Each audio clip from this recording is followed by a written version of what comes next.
Okay, welcome to episode 44 of ECITV. It's been a bit of a massive week with the Olympics and a few other things going on, so stay tuned for an informative show and we'll be back very shortly. Cheers. G'day, he's Gary, And he's Shane. and you're watching ECITV. You certainly are. Enjoy. Anyway, what a crazy week it's been for BMX in general with the Olympics over in Tokyo, and some fantastic results and some awesome efforts put in by a lot of people. So there's a little bit of a recap. What was your thoughts on it, Shane? It really was a crazy event, wasn't it? And I think it reinforces the fact that luck really does play in.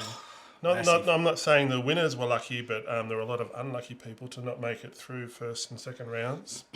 But I mean, that's our sport. We kind of, after all these years, accepted it, haven't we? Yeah, well, that's true. Look, obviously, no matter how much you train and everything, there's always an element of luck come into it. And with a majority of sports, and I think we've covered this before, that, you know, with swimming or normal forms of cycling or track and field or whatever, you're just beating the clock or you're beating your own ability. You know, you're trying to throw that discus that little bit further, or the javelin a bit further, or trying to touch a wall in swimming that little bit quicker. But there's no sort of real outside influences in other sports as much as what there is in BMX, because one tiny mistake or someone else coming in contact with you or anything like that can just totally destroy your 4 years, or in this case 5 years of training. So there is an element of luck, definitely, but got to take your hat off to them. The skill level is absolutely incredible. Yeah, it was nice to see a couple of new winners, Bethany and Nick. Did a great job. Bethany Shriver from Great Britain, so that was their first medals in BMX in the 4 Olympics now that BMX has been in. Yep. And Nick taking one back to Holland. It's not surprising that the Dutch actually got a medal with a full complement of 3 males and 3 females. It was interesting, though, that Twan and the rest of the team didn't actually get that little bit further, but yeah, well done to Nick. Yeah, definitely. Well, they always rate high in cycling, no matter what forms. Yeah. It's incredible. Actual fact, as a part of that, I don't know if you saw the road cycling where the Dutch actually thought they'd won the gold. And yeah, it was quite interesting. They were in the peloton and everything, and there was a breakaway group, but one of the riders in the breakaway group took off so far right from the start that they'd totally forgotten about her. And so by the time they caught the other 2 breakaways, they thought that was it. They thought that the peloton was actually shuffling for gold. And so when it got close to the finish line, the Dutch rider sprinted across the finish line and just threw her arms in the air thinking she'd won gold. And all of a sudden sees this other rider sitting there thinking, who are you? And she'd crossed the line like 5 minutes beforehand. She'd been out in the lead so long, everyone had forgotten about her. So, yeah, that was quite interesting. And they were talking about whether there should be radio contact so they can inform who's where and everything. But I suppose it takes it away from the true grit and form of cycling that it is. So, but yeah, the Dutch, you know, they thought they'd won gold there. But anyway, it's nothing to do with BMX, but it's just another form of cycling that was quite interesting at the Olympics, along with, and we've got to mention him, Logan Martin. Yeah, I'm not a massive freestyle fan, but I did watch Logan's run on, what day was that? The second day, the finals day? Yep.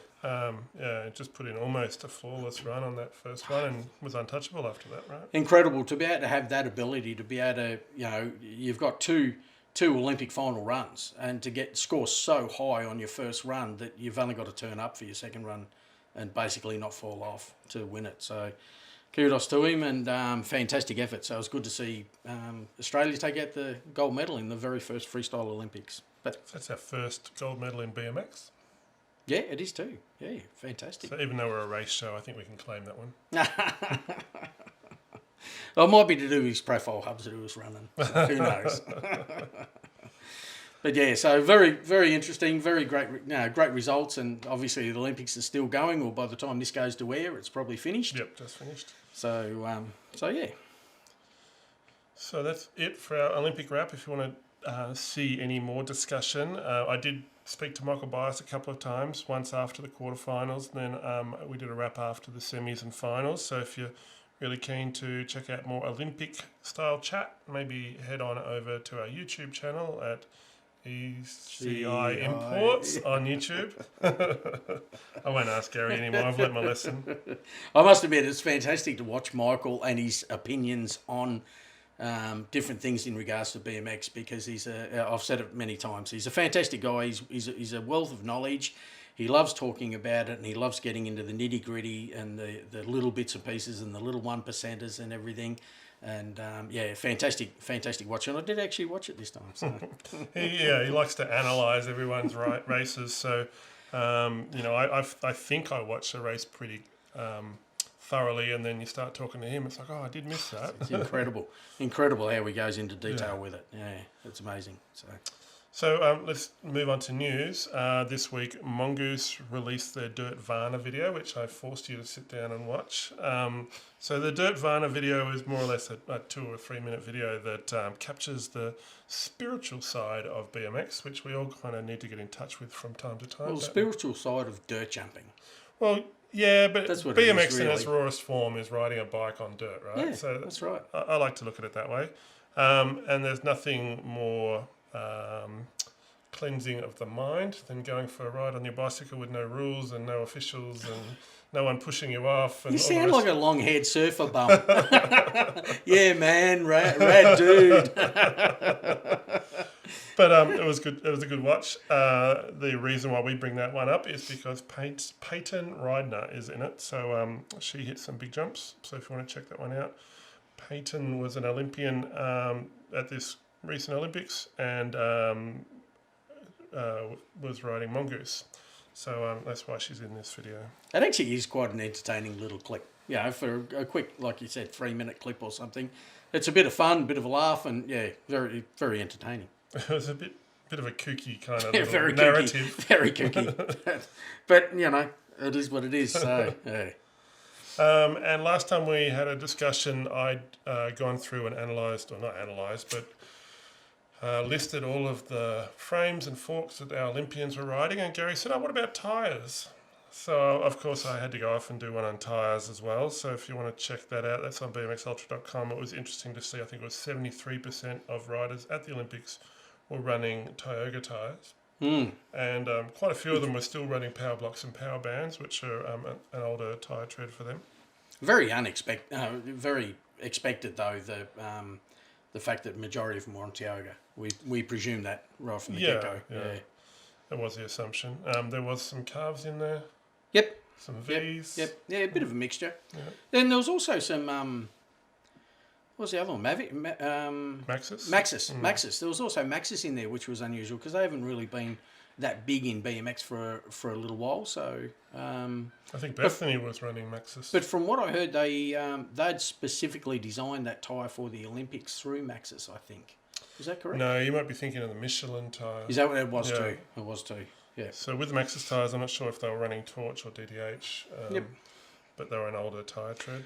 I actually did hear someone else comment, and I know you can go on to seats and seat posts and gearing and cranks and everything like that, but non-officially, I heard that there was like 80% or something of the Olympic finalists running Onyx hubs.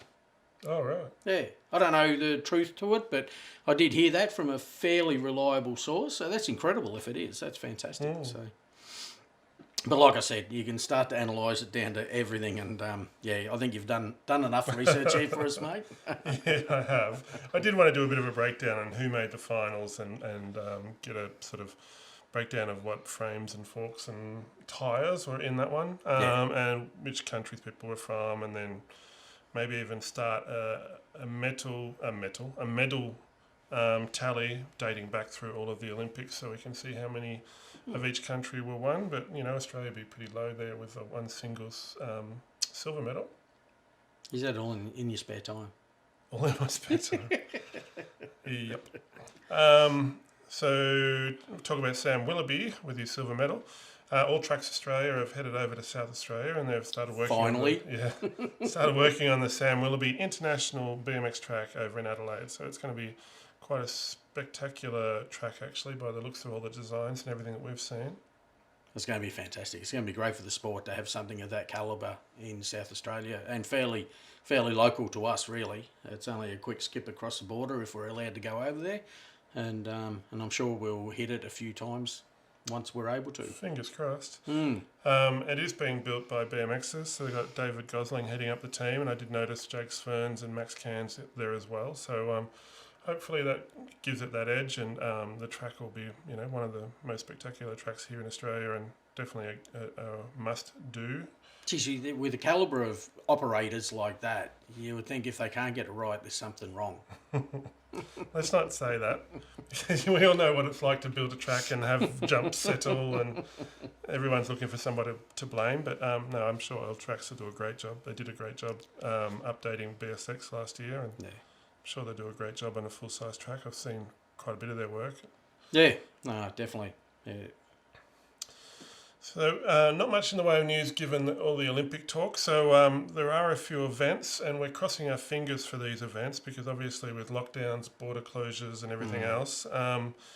So the one I'm looking forward to, I was planning on racing next, was Northern have a Victorian State Series, which is coming up fast. It was set for Saturday the 28th of August, so fingers crossed they can run that one. That's only, 4 weeks away. But I did hear rumours that they would try to push that out a little bit, so watch this space. That could end up a little bit later in the year. Why, just out of curiosity, why are they looking at pushing it out? Is this because of the limitations on the numbers? Well, current limitations are 300 people for a community event, and they'll need at least 400 riders, which means 1,000 people, and, with limitations. I was just curious, because obviously the border closures don't impact the state championships too much. State series too much, but it's, and I was curious as to why they were looking at pushing it back, but it's the total attendees that they've got to increase to make that worthwhile. Yeah. Obviously, you don't want to try and run an open race and only get maybe 100 riders. No. So Narang's National Cup Series rounds on August the 22nd and 23rd are looking unlikely. We don't have any official word. I've been looking at Oz Cycling's social media, but they're very Olympics focused right now. So we might have to wait till next week to hear something. I do know Narang had to put a post up on their social media saying, hey, it's not us that are running it, so you'll have to wait. But yeah, with border closures and with lockdowns, it's looking very unlikely. So it could be that we end up cutting this series short. We'll have to wait and see what Oz Cycling want to do with this one. So what do you think? Do you reckon they should just cut it off? I reckon they need to cut it off. Look, New South Wales is... they're talking about another month, 2 months in lockdown, basically. I mean, they're going for the 111-day record that Victoria set. So it looks like they're going to well and truly break that. Queensland, they're in a little bit of mess at the moment in regards to 15 cases or something, I believe, today. So, look, I think this is just going to be an ongoing thing. It's almost a case of, look, let's just cancel it and move on. It's just, that's my feeling, but who knows? We might be lucky enough to come out of it, and and the other event we've got on our list here is the UCI World Championships in Papendal, Netherlands. So that was originally scheduled for the 17th to the 22nd of August. Now that it's elite only, I'm sure it'll be a much shorter schedule. So that's not very far away, and after watching Papendal's a long way away. I'd hate to swim there. The 22nd of August isn't very far away. And I'm really looking forward to watching the racing with all of our top elite riders going head to head rather than just the teams they selected for the Olympics. And it'd be pretty cool to watch our Olympic medalists try to back up some stellar performances. So looking forward to that one. Hopefully, fingers crossed, they don't have any more COVID issues up in Europe. God, who knows? It's a day-by-day thing, isn't it? Yep. So, show and tell. What have you got for us, Ketzer? Not a great deal. We've got some Kmc chains that we would like to... Well, Kmc and wire band chains, but just some Kmc chains that we've got in at ECI at the moment to expand our range of ACS and answer chains that we normally carry. So one of the ones that I've identified, and I think would be quite a good little BMX race chain, is actually the Kmc E1 Chain. Now, I came across this when I was researching it, and even though it's an e-bike chain, it's still a 1/2 by 3/32, which is the common race size chain. but it seems like quite a low profile, lightweight chain. Now, some of the advantages of this is the fact that it is quite a lightweight chain. I believe being an e-bike chain, it will handle a lot of torque, so it should be well and truly compatible for BMX.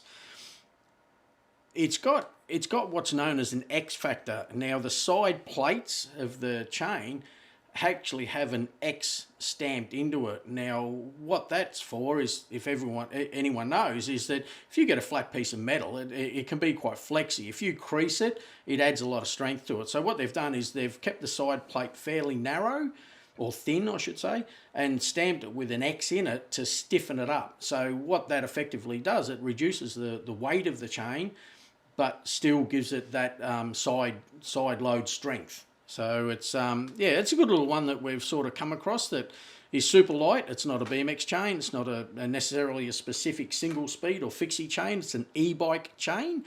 But I did notice, once I researched and found it, there are quite a few BMX race companies that are actually selling it. So it is quite suitable for BMX race. But it's definitely one to have a bit of a look at.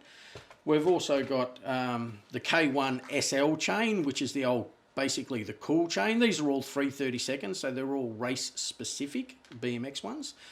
But with the K1 chain in the SL narrow, it's actually hollowed side plates. So again, quite lightweight.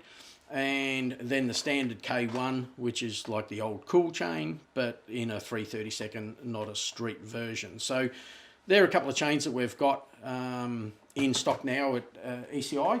I've also thrown in a Z1 narrow chain, so again 332nd, but it's in an anti-rust. So for all you that don't necessarily service your bikes a great deal or whatever, and sick and tired of your chain looking a bit second-hand, there actually is an anti-rust chain. It's got a grey sort of coating, almost like a galvanised coating. Again, quite lightweight, quite a narrow chain, a good little race chain, but just in a different coating. So that's another one we've got. And then in the half-link chain, now there's a lot of people that do like to specifically run their rear wheel slammed forward. And as we know, when you go to vary links in a chain, you've got to take 2 links out to be able to shorten or lengthen it. You don't just take a single link, whereas by running a half link, you're virtually only taking a single link. So you can do sort of micro adjusts as opposed to quite big adjustments in your rear wheel. So again, we've got those in stock, and just something that we've sort of been busy trying to source some products just to make sure we've got everything available for the BMX race season, if we ever get back to a BMX true race season. And so they're available on the website, and in stock now. We've also got the joining links separately. All these do come with joining links, but we've also got the joining links separately just in case you need someone. So, do you know prices off the top of your head as far as the E1? Look, I know the Z1 anti-rust one's $20, $19.95. Oh, wow. I think the E, which is sort of like just for people who don't want a rusty chain, really. Yeah. The E1, I've got a feeling it's like $59. Similar to the hollowed K1 in the SL, the hollow link, and the standard K1 I think is about $25. So yeah, reasonably affordable, and definitely worth, I think, having a look at that E1, that e-bike chain, because like I said, I came across it and thought it would be good to add to the stable that we've got, but then I saw that a lot of other BMX companies, BMX race-specific companies, are selling it as well. So obviously everyone believes in it. So would an E1 hold up to big fat guys like me? Well, I don't know about that. I think you're talking about the missing link there. I think. So I'm just wondering what the torque on. I did research it, and the torque factor of this was quite big. I don't mind talking. You don't mind talking? I'd say it's usually hard to stop you from talking. So, but like I said, the torque that is generated out of an e-bike surely surpasses what you can generate out of your own legs on a starting. Who knows? But it's obviously built to withstand quite a bit of force. Well, I always think of e-bikes as pedal assist, so it's not like you're cranking off a gate on a BMX bike. It's actually, I would imagine, putting out more torque than an e-bike would. Yeah, possibly. But you'd I know that it was a heck of a lot. And look, I can find out for sure before we go saying too much about it. And look, everyone just talk between yourself while I'm reading. If there was some racing going on, I'd put one on the bike and see if I can break it. But yeah, no, they look good. Kmc quality. Oh yeah, definitely. Yeah, Kmc has been around for a million years. And I just noticed on the side of the packaging, are the chains recyclable or is it just the packaging that's recyclable? Oh, there you go. 3,500 Newton meters. That's the talk about the recycling bit. Oh. No, I did have the talk on the side, so that's good. Yeah, they're all recycling, so I don't know. I presume that's the packaging, because they have gone to a quite a big extreme to improve the packaging. The packaging previously is a cardboard box similar to that, whereas now it's quite a good little keepsake box that you can keep your chain in or your spare chain and your links separately in the top. Or your fishing tackle. Or your fishing tackle. Awesome for your hooks and sinkers. So, yeah. So there's 3,500 km plus. So is that... It's not enough for me. I got 3,550 km pluses. Oh, you have to. You're just so good. No. But anyway, I mean, it's obviously a super lightweight because it's even narrower boxes than the other ones. So look, it's even a narrower box. So it must be a nice skinny little chain. So happiness is a narrow little box, nice and lightweight, and good for storing things in. Anyway, now we're just dribbling. Yes, which is nothing new. What else you got for us? What else have I got? We've got a few winter warmers. Now, look, we keep going through this, that, you know, we keep on bouncing new products and KMC stuff and Answer S squared hoodies and what we're going to now. Please, if you've got any products out there that you would like us to showcase on ECITV, please drop us a line, send us some pictures, give us some information about it. We're happy to spruik anyone's gear, but due to the fact that we haven't got anything else at the moment, we have some winter warmers that we're going to launch this week at ECI. So we've got some more Answer hoodies in. We've got some real good windbreaker, zip or button-up rain jackets from Answer. We've got beanies from Answer, Renan, S squared, Profile, Madeira, and ECI BMX. So we've got a big range of beanies in at the moment. Profile. I said Profile. Profile Madeira. Oh, I should listen. You're not off again. That's all those Newton meters that are just blocking up your ears. And yeah, so we're going to launch a little bit of a winter warmers in the next few days just to get it out there and let everyone know. So yeah, so that's about it for some products. Like I said, if anyone else has got any stuff, please feel free to shoot us a line and send us a couple of items or some photos and we'll showcase it for sure. Awesome. That's it for the show. Yeah, I'd just like to send out a couple of Cheerios. One is to Connor Fields, to had a nasty crash at the Olympics, obviously, and sort of keeping updated through his mum, mainly, that his mum's name's not mainly, but mainly his mum. No. That is just keeping us posted. He's recovering, but yeah, it was touch and go there for a while. He had a pretty bad bleed on the brain that fortunately stopped, so they didn't have to operate. But yeah, it's a nasty thing and quite a dangerous sport in that sense, as we know through past crashes and everything. So our thoughts and wishes are out there with Connor for a speedy recovery. So one other little Cheerio is a really good close friend of mine, Harry Garside's fighting at the moment at the Olympics. He's guaranteed a bronze by the time this goes to air. So you probably should congratulate him on his medal and not be specific. Well, yeah, I congratulate him on his bronze medal. So he is fighting before this goes to air for obviously silver or gold, but he's guaranteed a bronze at this stage. So first time at the Olympics and the first medal for boxing for 33 years. And if he does succeed and get the gold, it's the first time ever Australia has won a gold medal in boxing. So anyway, cheerio to Harry Garside. Good luck, and hopefully by the time this goes to air, we're saying well done, mate, on the gold. But well done on the bronze anyway. So So that's about it for me. That's it from me. So we'll catch you in about a fortnight's time. Cheers. No worries. Hope you enjoyed the show. Stay safe out there, and mask up and everything else you got to do, and get jabbed and all that. And see you later. See ya. Get jabbed. Get jabbed.